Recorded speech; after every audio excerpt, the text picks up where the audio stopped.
వైఎస్ఆర్ జిల్లా ప్రొద్దుటూరు మున్సిపల్ కౌన్సిల్లో రసాభస అయింది.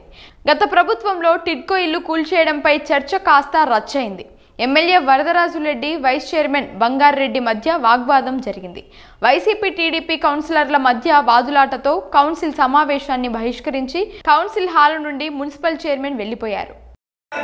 ఎవరైతే 15,000, 20,000, 30,000, 500, 100 రూపాయలు కట్టిన ప్రతి రూపాయలు కూడా లబ్ధిదారులను వెనక్కి కట్టారు. ఎందుకంటే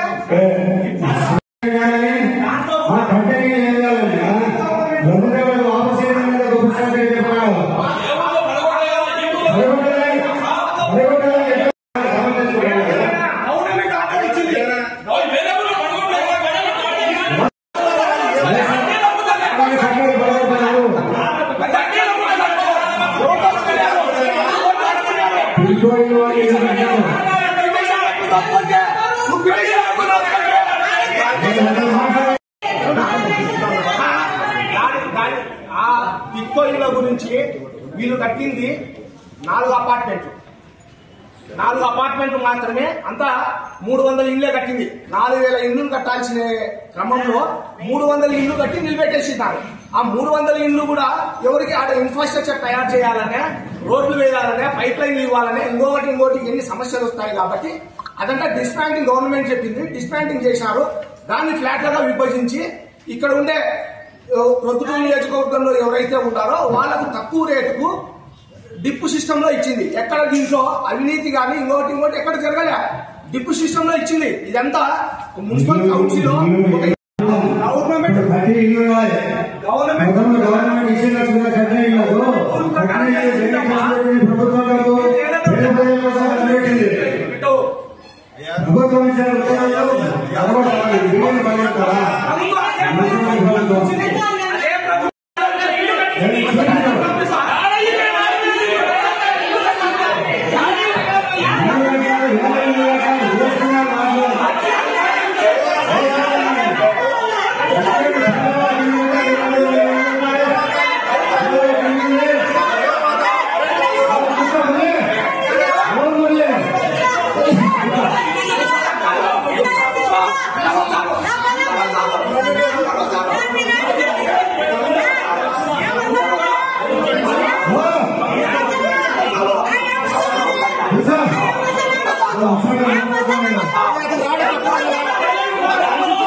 సబ్జెక్ట్